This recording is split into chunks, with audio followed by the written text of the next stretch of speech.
Maneva na say ma PENDREAM TV. PENDREAM TV there osia dem yopo. Yari no yes ade na dangerous. Enye. Because apparently no one protecting no more yes which makes it even more deliberate. So it's not nice. Enye nice crap. Yo, me about intimate can be break. Too manful. Yo muga my main fa fidie kesi so ntia His Excellency John Dramani Mahama. President Papa. President Papa. Eni wiase nyina ebo na baso. Dr. Kalisto. Say we Ghana ni na say president na His Excellency John Dramani Mahama I say what the whole ho. Yeah papa, ye mano akwaba obedru ene anopai nti yema one ne ho kan ni dwumadi omukodi di ye no na mahunu wo social media so em say dwumadi efe na ehega na nmunyam nti yebema obapa ye maame Lodina you see behind every you say behind you say beside beside every successful man there is a woman like Obapa Lodina na mechia ye maame nso the first female vice president of Ghana your friend no ya nkasa ye maame Her Excellency Professor Nana Upuku Ajimai oba nimdiefo obo His Excellency John Dramani Mahama so echidom ye chia no ene me chia fekefo nyina NDC mpanimfo rek ne sek ne omu pipiara oye NDC ni a otie ye enawie na me fa ntia ne kakra nso ema MPP fo Ghana for the mechia omo akese ni bebre na memma adofo nyina happy belated Valentine say na anu memende na yedi Valentine na ohwe tetete Valentine say de ni yedi Valentine ana ma ne bi di omo body chiche no say no ya ye no chocolate day nti du ho a odo body be che ne de fa chocolate koche na fusions Friday no yes celebrity ye unse ohwe cocoa processing company say we Ghana ha omo nyina she fusions mu fantastic nti nti chocolate day celebration chocolate ye ne bebre pa na say yemfa we no nkobiem ye na be ya de say chocolate na say ya na omo timi short cocoa beans na omo close down omo companies ewa ha say na comfort feet I think say on here reforms wo kakra good board yeah man bibia who I say you go do na say refund be wa na be idea say ye ne say be boy because maybe from Fusion's experience kakra menya ho ne say one of the major challenge for the cocoa processing companies ne say lack of raw materials. There are times they have to close down their factories for months because they don't have cocoa beans. Enti say cocoa board be yen hyehyeye nanka cocoa no ye beton wa heya ama ye cocoa process they have the capacity to do it. Just measures na say to na ye ma wo mo incentives na ye put up measures a ebeboa mo create environment friendly among mo businesses no enti muga na media no besi na de ba ko a menya bi ma no kan bi kwa ma no keka me MPP abato a na no to ye say so for us MPP abato no ni quotation ni ade say me makaba Bawumia ho asem na afi ma me atumi ma me ni ho nti men kan sem bebe me kan Bawumia asem kire mo se Bawumia problem be me kan MPP fo a o ma no ya ebe kan sem bebe wo hwe quotation ya say e define Bawumia say de wote na mu bia no ma me mo MPP abaso wo abato a omokoto ye de yi omo flag bearer ye de nyankopon asene se nipa enwu basa de bi ko be bebre but ya na ate se omo pese omo pretend se bibie ense ni o masisi ye omo kata so be se nipa nkwa anto atwa mu de ye bebe omo abaso na amasan da omo ase se omo asan yi Bawumia do from where I sit na me making me projection se ne atie biara na ono a na omo de ne beba nti meme de meda MPP fo ase ese omo asan kwa koyi Bawumia na omo de Bawumia de ne bro enye body enye bro na ye betimi ahwe na ma ya ho de on se sign ono kwa hwe ne ho asa Bawumia na nkasa on se sign we de tia ne se NDC obia ye de ne betina ye yiso se o represent NDC Bawumia na nensem dada na no anse ye kwa kofa na ye say be ko we no kwa na senya bi aka nti so simple na meda MPP for ase say wo mo ankasa e decide say edan a wo mu si no wo hwe the margin of the lose 2024 elections a esen ko mo kotena se no mo ye nhyehyɛ ya beboa wo mo party no na do boni a odi ye nneɛma odi party ni fa mu nko mbe ye nhyehyɛ ya ma party no structure na asese anka enye wo manka mnim se sa ye si structure ye boss ro ni wie e na ya ba form abebe hyehyɛ pillars na ya foundation ebi no mo aye e de akofa Bawumia de aba enti media aseda na me wo mu mama 2028 adwuma no aye easy amaye enti da mas ne mo na me san e hye napo e campaign ase se Bawumia timi ko 3 times ansa na obeye president dia eni etim napo yesre mo san fa napo mra only fair and proper. Aye, fair and proper. Ashanti Kingdom yenye boni biya. Se wo Bawumia wo ba 3 times dia. Mo fa napo ensan famra. Enti tim napo ye be campaign amaw. Na de ba ko a e course a na me hwe biom say tim napo na yire wo he. Mugabe. Napo yire. Se ko fa se mi aba. Ya de ehia me. Stars give you ba ni ehunu. Abi ba no wale. Wo na ye contract marriage. Asem we me kan Emma Kumasi menshia madam for be o be fem mad na wo kansa na den. Na me say napo enwareda. Ye betu aba be num so be flag be na okose na okonya oba ba ko na oye no hado no kwa of the chop abusuafo sinya abotre. Ye nhye date was it there time no me run out of time. Emma odi me kana okoye oba yi hwade. Oto aba olusi e mo hu oba ni bi. Mo no watwe madwen aba so. Mo hu oba ni bi. Enti media tim napo ni Yes, mo fa napo mra napo wo yire manenta standby ni se nye de wakotre fi do wa renew contract na safa wo yire e fa na muga wo made ba ko Afenyo-Markin me bo na baso pa for the loyalty to Kennedy Japan e wi as politics na wo you adwuma na wo you aware na wo you de wo ye bia wo loyalty is very important in life. Afenyo-Markin ya na grow on any so. The parliament in your ma wo ye especially your committee, vetting committee ni ade na ohwe ne de wo ye wo ho a na asa grow bi on any so. Be sa de a wa ye ama ne loyalty adedi ama Kennedy Japan ma respect no. Because we were dan fo bi no otisa me feel say obetimi de wo hwaye de ato ne so nti Afenyo-Markin for the first time me bo wabaso why ade wa show loyalty wa show love at the Kennedy Japan na 100% or really hands down what I say no na or mu ya parliamentarians no minority caucus so kwa chia DMB or mu take another platform mai Afenyo-Markin freeze ndi o mu kono man kra no na em say no for BTS we are going to see we go no dream ka kiki to do so no dream ka do so I'm say we do na I be ifaka be was me the for some kodo ha o potna se na Samira Bawumia betna se o hwe no so wo wuni ye ni mo pa na kwa nyi wote ni na we Afenyo-Markin o bro Afenyo-Bre so your Thanksgiving no dey we dey na flag good ni nyina Samira ya no wie na ni ahwe wo hudwuma me debate on be yin enter August 2020 the more money no I dey pay loyalty it is ade American say wo wadanfo bia onipa bia wo hia Afenyo-Markin type of friendship. It is I want to find me born a basso. Nemo me can be a chair MPP for the Ghana Funyana. You watch out for Samira Bawumia. She's a very dangerous woman. Dangerous woman. I'm telling you this. Samira Bawumia, we should watch out for her. She's a very dangerous. But it's on the running affairs. Or no, na running MPP affairs. Bawumia, there's what you want. Samira Bawumia, or ye oba Ghana ni ba.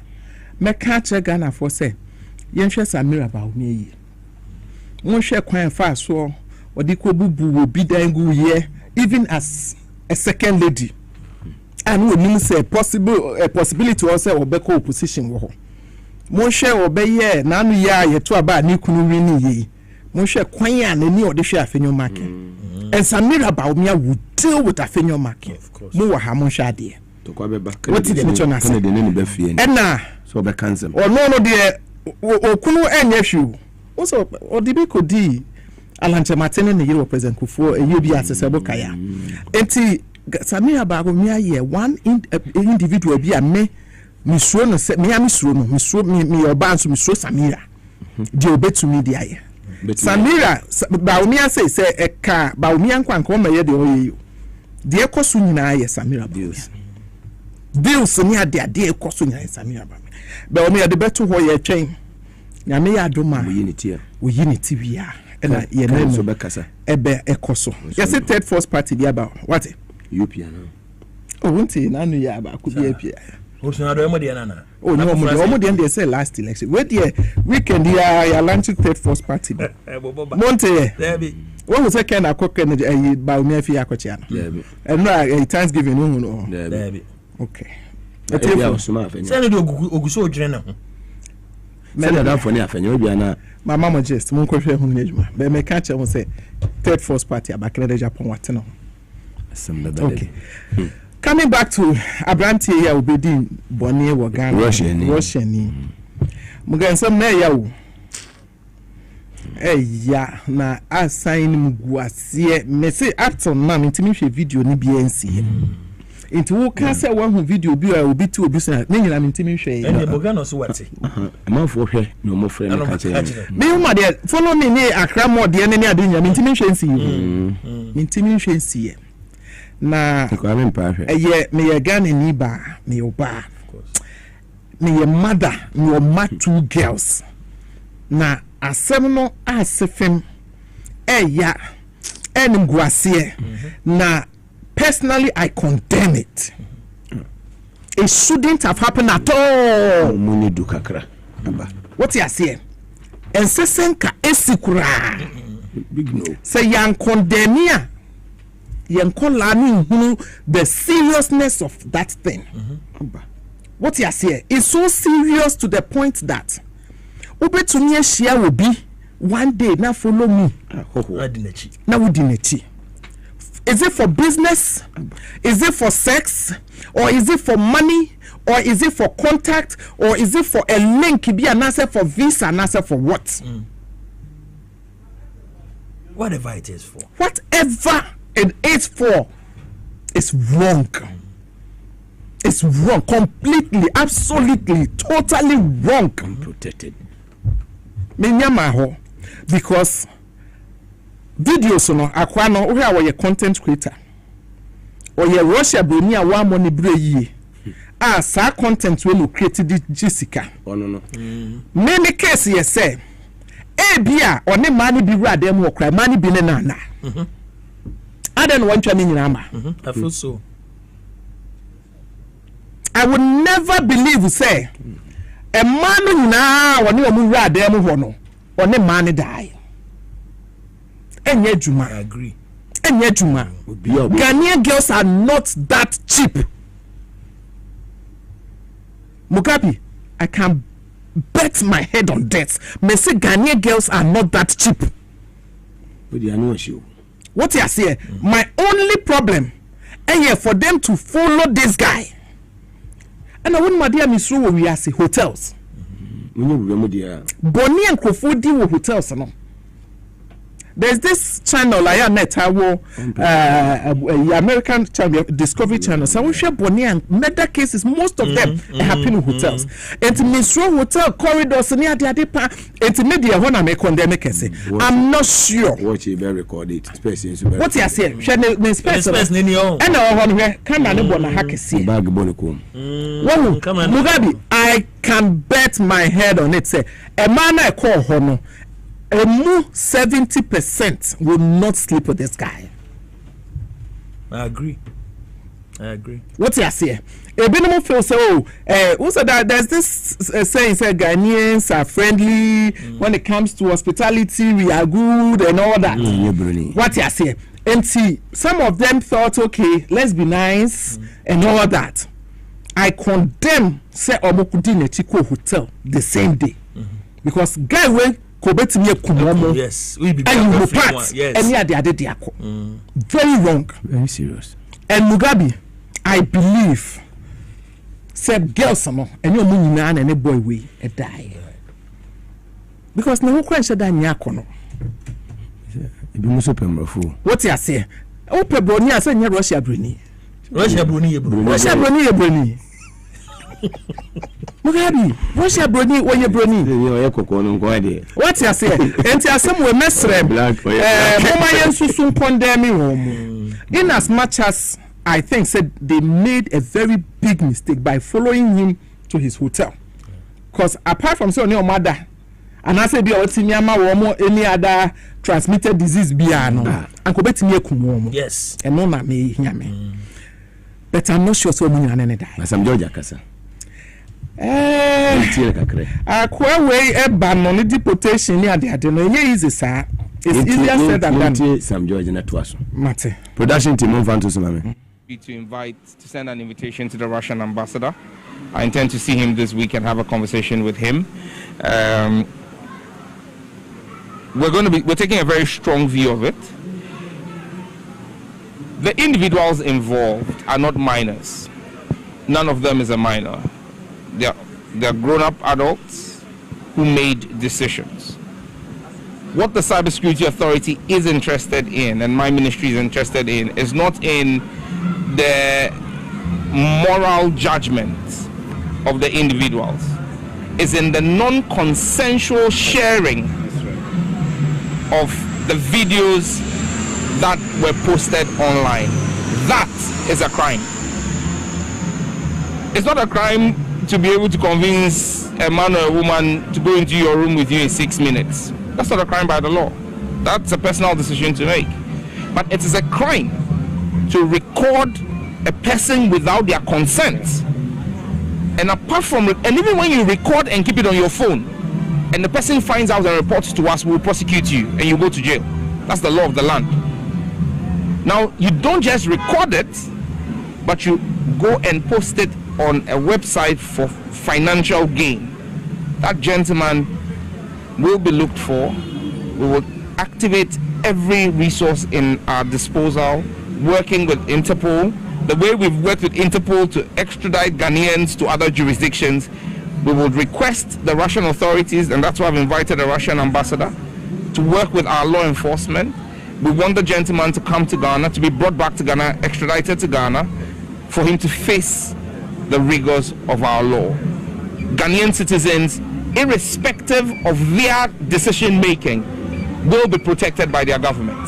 The government of John Dramani Mahama will ensure that every citizen's rights are protected. And you cannot record a citizen without their consent and air that or post that online. That constitutes a crime under the Cyber Crime Offences Act, the Cyber Security Authority Act, CSA Act 1038 of Ghana, passed in 2020 by Parliament. So we will work on it. We're working on it. We'll be with my Lelu team at Cybersecurity is building a full docket.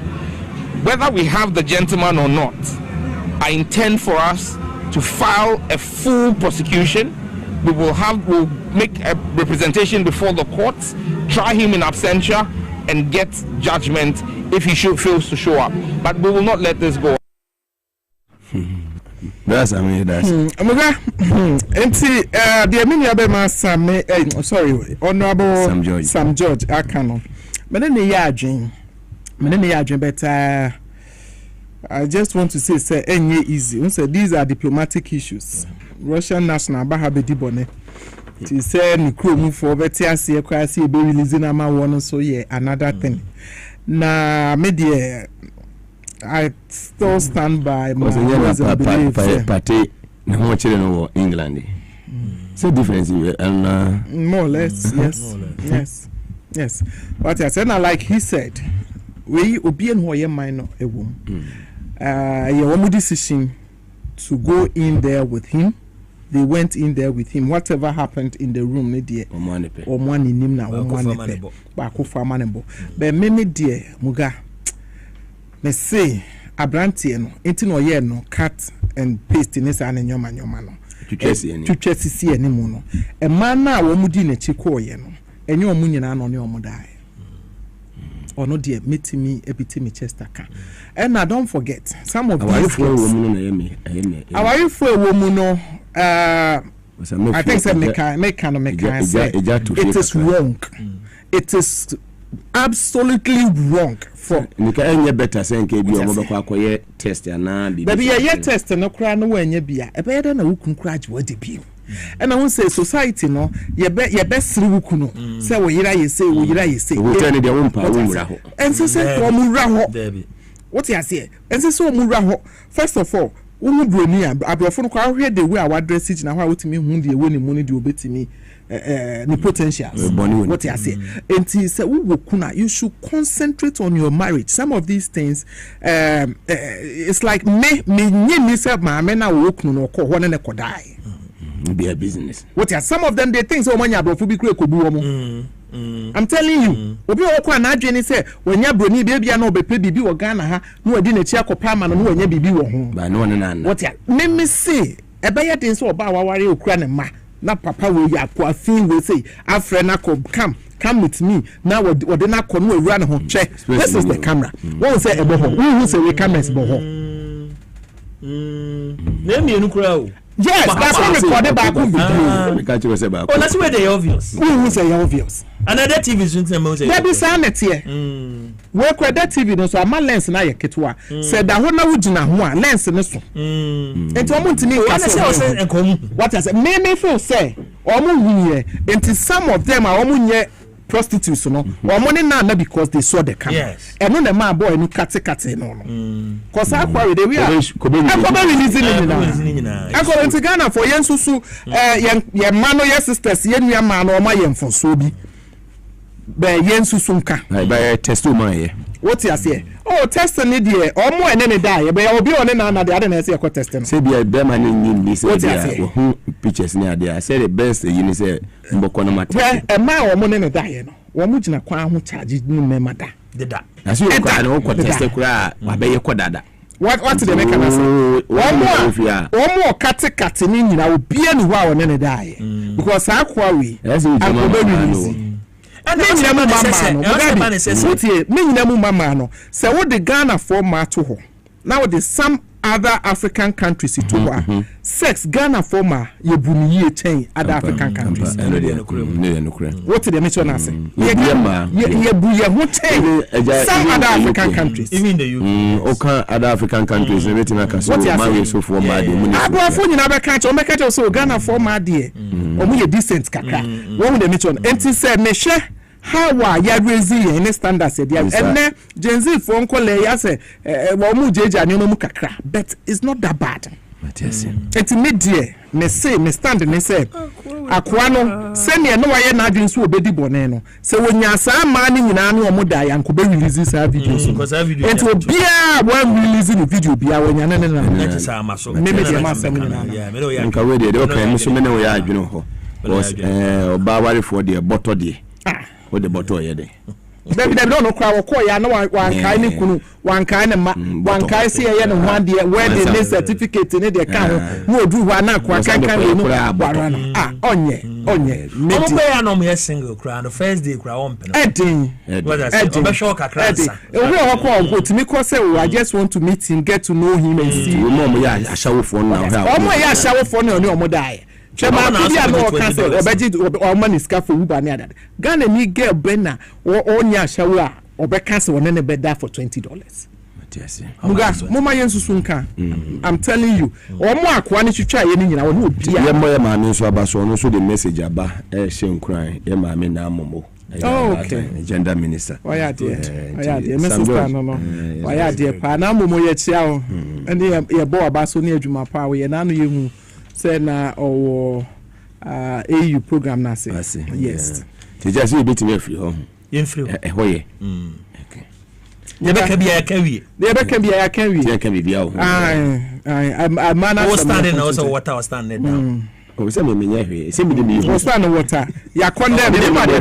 Muga akwana de boniji to. Ya nyentum say wa anya de yenje ntum se yenkola ne bia edi na chi follow me no so anya de na mo no so no ma yenka ne se wo ba bia wo camera wo ne pictures ni mu no wone na enye sanity ba wo support test no test ne de one na na test no for what almost $20 or they can't say, oh, you slept with me in this annual. I want for a woman American. Oh, I found the Okunu person and once why a mistake, alcohol, you pay for your mistakes. Yes, of course. And so Okunu said, no, Bema na come at Tony Yamodia. You don't have a choice. Yes. Okay, I am Biama. Oh, I'm not sure. Or then I meant to uncle. Yeah, MCB. May I show Mugabe, our rear, and yes, simple, sir. I know. Our year 2 million actually. Of course. Say our will be it as for Brazil. Our year will be betting me a year wedding $100,000, $200,000. But will be cry could you 10 cities. Some are will buy we are spirit with. Yeah, 2 million. A bear didn't so bad no big Johnny Kunwa run. I could that brony way a diamond and a corner. Bottle. And yet. Now one bag, 3,625 Ghana cedis. And NDC are buying at the so-called 2,587.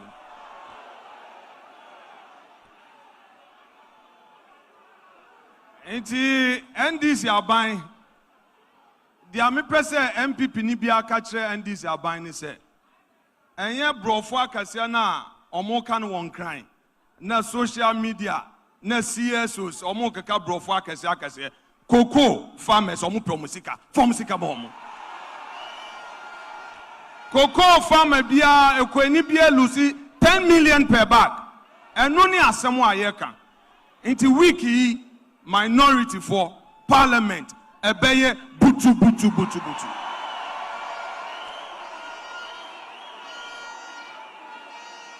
Cocoa farmers or musika no ombetua. Me we no so MPP for Asia, Mr. Remo. Colleagues, they will try and divide us and come with all manner of arrest every now and then. When their back is against the wall, they will come out with arrest. Please, we are a politician, na ya chiwa and ya bone. Yenjina painting chair Dr. Bawumia and win power 2028. Don't let them intimidate you with arrest. All manner of arrest every now and then. When their back is against the wall, they will come out with arrest. Please, we are a politician, na ya chiwa and ya bone. Yenjina painting chair Dr. Bawumia and win power 2028. Yeah. Psalm 23 verse 1. Oh, send me Messiah RSO. Yes, so Christian some 23 and Congo 118. So, say what done no.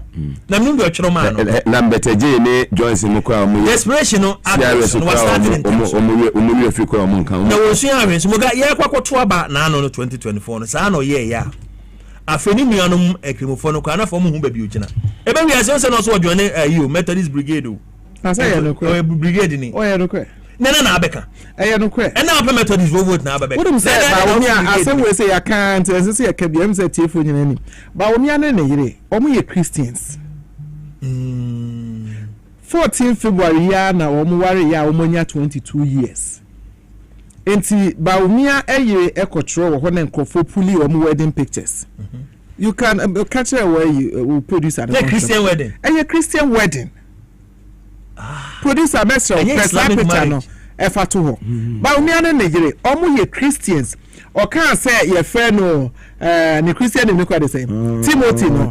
Eye no create do. Okay. Men say Bible do once here. That's here. Every Sunday do share the Bible. Somebody was changes say we be Muslim because of politics. And an evidence what changes or no so be Muslim. So what is access of man? What I say? It was no busan Quran pa kran kasa ontimi nkotu. Neme kwa mtebeti mi akutu. What the Japan? Let's not challenge the friends na mukaso wa week. Of adum che also fan ntuma ne kata ne subi. Ni faith no. Ni jidie no. Ntuma ne dey let's fan kata so. Papa na ba kata. Eti omo wari kata mi subi. 14 February Saturday no 22 years. They had a Christian wedding. By the quotation na o man. Production team of family isi ho. I am strengthened and inspired by Psalm 23 verses 118 to 22. By Psalm 23 verses 118 to 22. By Psalm 23 verses 118 to 22, which tells us that the stone that the builders rejected has become the cornerstone. Allah Akbar. I don't know why you say Wa Mugabe weapon.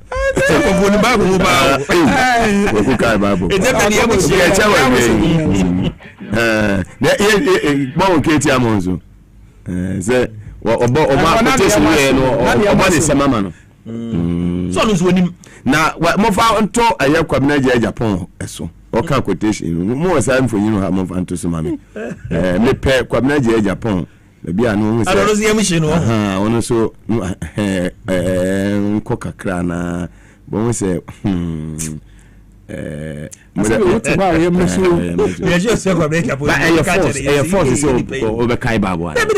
no need.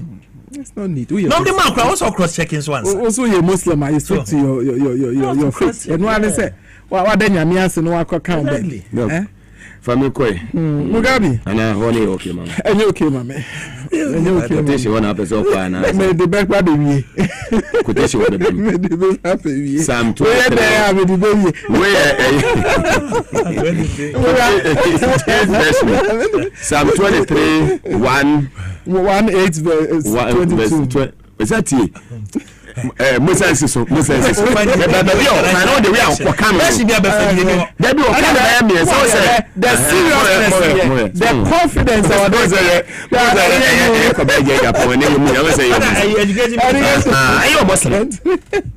say Nadia na pay you. Me sure say the course on teams na we go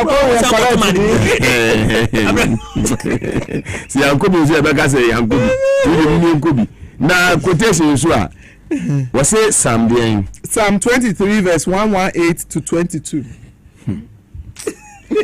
That is 118 from the 118 the other number 22. 23 ni the ohoni King James version there no. 23. The other 118 no we heard there. So 118 mu there. There be go suspect. Over there. And 118 was some verse 22. We the mo team bi. Timothy. I am strengthened and inspired by Psalm 23 verses 118 to 22. By Psalm 23 verses 118 to 22. By Psalm 23 verses 118 to 22, which tells us that the stone that the builders rejected has become the cornerstone. Man, we were confused. But now we can be about say your wedding, right? Production team, you want to watch me? I am a fan to some mommy. Me are any wedding pictures, no. Samira, any on one page. 2024. The wedding dress, no. This year one post, last year one post because me started commenting on this picture. Into Benya and Uncle Samira na Bawumia no ordinary. No. What? It's wedding cake in your room. Wedding cake in Nana was Shanata there when it's singing. Wedding cake in Goya Bros.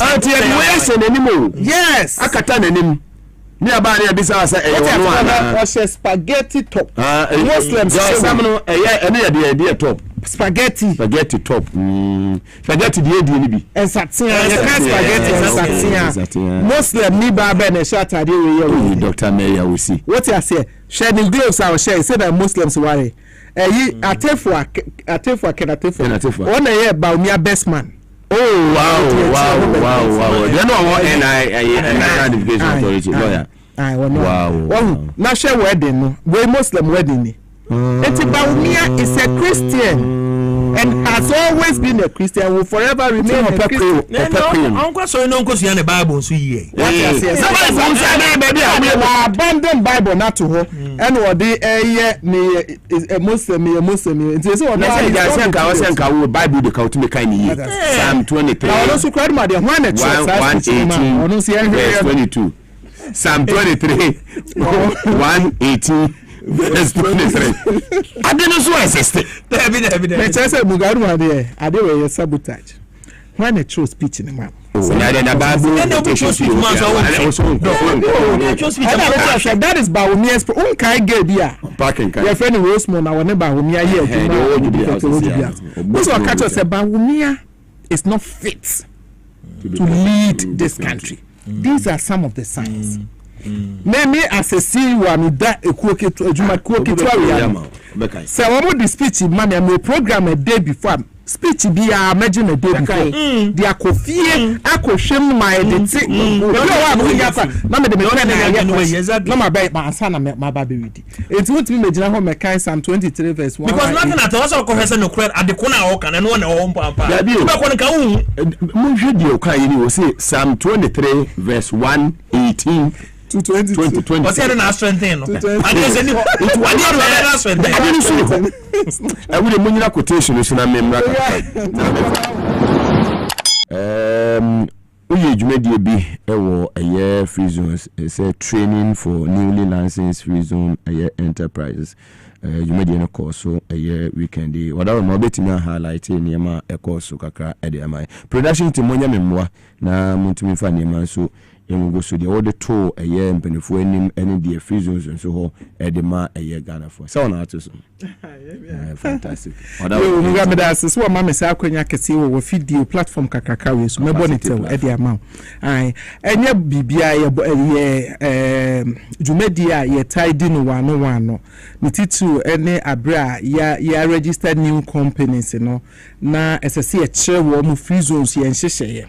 Semi yenya in free zones no agency under trade Jumedia free zones ni di ni se nhyehyɛ aban na yɛsɛ ɔde be boost Ghana's industrialization na ya support companies ama omotimia abai wo mo ahye mu na omotimia afa adwuma nipa dodo wo adwuma mu na o add value to omadwuma bi o mo yɛ for export esenititi ane ne tintin na ne sɛ enyoma ye di echi na yedwumadie no ye hwɛ no ye export oriented adwuma inti company bia ansa na oba be she free zones ase a wo benya license no na chese wudwumadi na wo production we ye no wo ye e de kwa amanone minimum 70% of your products no etese wo de kwa amanone ti se wutumi e qualify enya no na ye the main requirement wutumi e kire ye se adwuma me ye na bia me ye bidie me ye me de ko e bia Saudi Arabia koton na 70% wo de ko ho o qualify to enjoy incentives bia both monetary and non-monetary enti wo hwe mo free zones no ye de ye wavy taxes nemo na ansana wo be qualify no aje se wutumi eye export enti companies ni bebre wo ho a wo mate se free zones de wo ko join ho a wuntua tax na se bibinya sa na tie enye sa na tie aje se ansana wo benya license no craft first of all aje se wutumi export to enyoma if 70% and above enti ye register wo mo a ye orientation program de ma wo mo e chere wo mo se ye wo mra e wo ho sa mra no wo anisu a ye yi fu ye saje license no e de fi ho enti bi ena no ye no e say wo share senior investor confidence na cost a lot of companies abrofoni fiamanone eba ena no miko India January yemu eko ye dwumadie bi wo trade conference bi wo ko shia Gujarat or mu trade commerce no nyame ayadum 20 companies abedru Ghana ene ochina ye ni wo mu bedi dwumadi a bebre eba be establish wo mu business wa ha ebi ye cocoa processing companies ebi ye textiles and apparel ebi ye pharmaceutical companies emu 20 delegation ochina mo beti yenka ewo media ne so mu say free zones ye bibia ye de to abonten se de be ya Ghana for ebehu na ade ba ko a meka de hwofo me ho say as first female CEO makoda free zones anono we show my flagship a year why tema export processing zones and only the only industrial park Ghana as a country ye wo nyame na meso ye be cut sort hopefully a president time na ye ama ye twentwen ye na ase ye ne Chinese group of companies bi a wo mo why from greenhouse assign contract bia ye bibia bia ye develop a Fienya industrial park that would be the second national industrial park Ghana yenya the existing one because the existing one why ye ma and I say his excellency by ya investor confidence no akosro ye economy no aye stable ye CD dollar issues yet me stabilizing on a lot of companies eba na ba wo mo ba no so o mo ba wo mo problem say afeni ye ba litigation yi freelance no ye benya bi ye say mo ba free zone so ye will be ye de ba mamo for lease and na de ba kokura ye say ye ni say yes say 10 CEOs facts me do ma say you are working lady adobo say who boy juma do o say my friend o nya na say one more deputy national inshallah you better na chi lady say o tie je onutako you better na chi pa enti muga na me catch us say the second Ghana's industrial park ye be bia no ye be katisod na we dey dey we say yen yankasa free zones for yen yankasa ye see your warehouses. Yen chairman for no buy investors buy fe no mbeji asase now because be a co-trade conference almost say don't you have already plug and play warehouses for us to lease and when they are coming then they come in with their machines they just come on plug it ya papa no master tiejuma for the first time in Ghana's history under my leadership yen yankasa free zones for no ye katisod for the second industrial park no to be developed and so why ye sign aye yen yankasa free zones for your warehouses and also the sika bebe say elise aye beji sika what you say nti no ye ade a meka ne say ye bibi novella afei na Ghana yen so ye ba be ye bi na yenya already kind of plug and play is an industrial technical term it just say ye see warehouse ne si ho and one says we investor now ba na elise amount no answer all the machines e dia ba be shame na wa start adwuma na me fa kwanya we so educate Ghana for say mo ma free zones wo nyem very easy enya brofo nko an ye de ma wo Ghana for kra wo ho say do so chen abrofo no and na ye nhwe investment the amount of sika we dey be adwuma no once adwuma bia wo ye say wo total sum nyina say make can say 100,000 cedis now to me export to 70% of your finished product I will qualify to get the free zone license into metunsa the Ghanaian businesses because abrofo no take advantage those currently we have more Ghanaian businesses chain but I want to see more local businesses free zones because MPP confirm crowd Katisod present time na delay by the end of this month Katisod near developing the second industrial park I work Ghana yen yankasa ye see your warehouses into invest be a obeba no your warehouse no be your size when your partners need that no more yes adwuma it's a president date in Kwana Metre I will to point to watch now His Excellency John Mahama baby I will be a champion flash star for member yeah mama na mo so follow you na we enjoy show ni papa yeah mama na mo also another hard working minister me born abaso pa me born abaso catch so on kana na kasa BBC for na me come tell say do actually te be born interview with BBC ne be boss here muga o mama kuma kra na honorable na mo ko akoma to ye muga ne girls appear said them so wo hwe appear me say what na infosia me appear said me yin say infosia me read infosia appear say onya wanya nyina ofan kwa na infosia be say you send text message man ana muga me watch my baby adena na you send text message man about Psalm 23 verse 118 na say appear said the mo be kai verse appear said muga on the more serious note appear ya Afenyo-Markin name miracle abuaje wo mo ye nsehunu bi a wo hu say NDC for your communication team ye tell wo na muga me disappointment kit we bi wo oramo and na MPP for nya no kasa no because of omote ho and Afenyo hu say at this time baby asem na du no ye be peja ye hu Japan mo be ye adwuma enti na ono aye na so say oni say ye be chichi Japan e dia na maya ye be chichi wo mo hwe muga meti asese obi send me message say men can say Afenyo-Markin no supply chemicals makoko board na quotation I would ma was times 10 to him say be free no into him say be free and that is and I believe this statement I believe it was nothing na waka say ye be chichi wo odi kan bodawo ti e chi wo ma no maka say political witch hunt what you say and if you hear the thing ni abedru ha any MPP for na dey Ghana abedru ha Cocoa sector no any MPP for na akriti sa mess we time my NDC lose power in 2026 na cocoa board ni cocoa sacks ya tro ho not for sale na Brian Champion say one dey not for sale beton fertilizer no to obi solid tape that's solid MPP ni NDC why na wakuafo hodo why na ehwe akuafo years wo wa ban mu Cote d'Ivoire omo nti cocoa ni kura biem pro wumrem what you say why na wo ehye pa ede makuafo mo syndicated loans amokoje ya mo ntimi an supply ne car muja to sa cocoa sector hodo obi ema yim ebesi ne Canada so go ebesi ne Canada so go mo ti ho na mo dinsem hunu mo twa ntro che Ghana but ma the good part of this and say cocoa ni na woti efom no ne mako school of course me na mo ko school bebre nso ya kratifo a wo mo nim boni a MPP for de di wo mo enti mo kwotena yi se oni cocoa for kodi Valentine wo power no ni cocoa for kodi Valentine afenu wo se wo kodi cocoa Valentine mo bo mo yemo wo be di cocoa wo be di wo be di Valentine akosi da ben in opposition te se de oni cocoa for be di Valentine they say what opposition when you ada ho yi Michael Miracle boy and am ka say Randy resign no mo na be che de obi exactly from opposition na wo ma de ba kwaya mesere Afenyo-Markin jina ne nkofo anim e makanfo ene wo ye ebeye butubutu parliament minority dey na mo ye dodo ze micro minority odi tia Bawumia nti na wote tia musalo so ni so what again he still wojonya so mo de mo na wo ye denya Samira Bawumia be pam Samira ne be pam of course on a running affair Samira Bawumia be pam Afenyo-Markin pushing to be relevant. Mark my words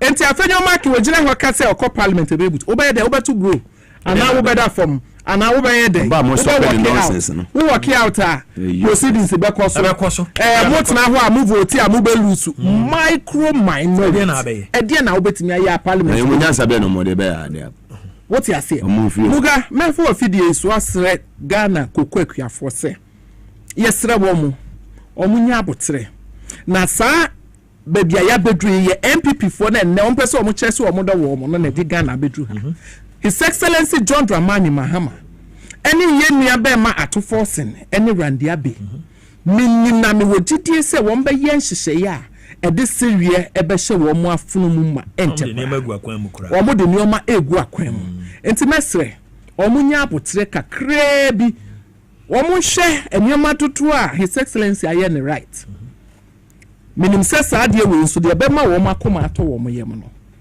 ye be ye ma omo ma MPP for metu futuro eni wo mo ani Bawumia nkasa kasa ye mo kan ansa na ofi wo se cocoa sector de dia collapse okan wanka okan ye Condemnation Japan kran so be kan Condemnation Japan so be kan ye e na no mi ankasa mi krom former MP ono abo ande apia kubi waka no kre no wo se cocoa sector ne de omo kɔ no omo sey ho na de esey a mi ye no ya na edi kakra akuafo ni sinim what you say enti ye besre mo mubedi ye pa na mo beto ma bibia ye time NDC e wa ba mu enye MPP fu ene o makotena bench afei na wo mu esua me I don't want to use the word answer afei na wo mu mistakes ena wo mu pretend na akufo ado tena so 2 years otimi ya resha for Ghana baby tena wo mu na betire John Mahama de wo na mba betire John Mahama de onye emfanye dey enti mesre ko me ka say Randy oye nia nti onu so wo ye besre o ben ni omo enya abotre ba ko ne ho ahoro na mon club His Excellency John Dramani Mahama akoma owode magana fo ni cocoa akuafo no obeye nhihye ya mu nyina amakoma ebetom yam we that oh no ne dey so mo to nyom keke mo na mo be kire obi mo tena ase no motimi ye resha for after 8 years anke na mo nya 38%. Fantastic. No matter how bad it is situation we so nye bad what you say mo mess am ye no and na ye resolve ye solve problems no na ye solve as a bottle say paya obe break a can this one too shall pass go quick for yes mo ni dey mo nya abote nyina ye Ghana for ye nuanu bebre ye maame no nyina oh maka me maame asem maame ra me papa no mo ne adade nyina obi a wo ye osiem de koko ani ade enti ye nyina ye koko fuo enti de e ba bia na ye nyina ebi fa ye ho bet no kure wo mu ni se MPP nhihye ye bone no eno ye correct no na nye den afa makakra e be fifa ye ho okurumu kokwase ba yere de pa anya no kwani kontomre any menken ni ade oh because na me ba me didwa muga wonu ma de ba kwa this weekend na me hwe sa akoye a ni team start free na pampem he what they say I want to nyumi akwa bi obo Tabita kum. Sa papa no say you try it no. What size room sen kwa? Say we yesterday. E won ne ma ye. Ah de say head and biasa o. Onye obia sabe wo cancer phone. No ma de wo cancer phone na bibi in communication. Won say oka ne ani anu a na e ya be ye no kure. Nti some of ne nsem phone a wo kan say ye. What you say? What could you now MPP platforms more Thanksgiving? More Thanksgiving, Moon say Thanksgiving. Unity be any what you say about me, I won't come baby, you know. But what is so relevant into what you say, Uber this year and June, any better than horse. It's okay. Ben ko cancer ma enemy. Yes. Doom so bad aben. Exactly. Doom so wa he? Sa no gina platform so kan. What you say doom so e wa he fa? Say moment mu. Na wo ko share comment e wo ho a ene se ne nkofo di na tema minim se o ye obi so no na o ye bi kunu be ma timetine onye steady na o ma na ni ho na abeda ne se na ho kakra se papa be ta bita kumu ni papa be no bo wo ga ase kan ti ko ti se me no ba ko baba no baba na wi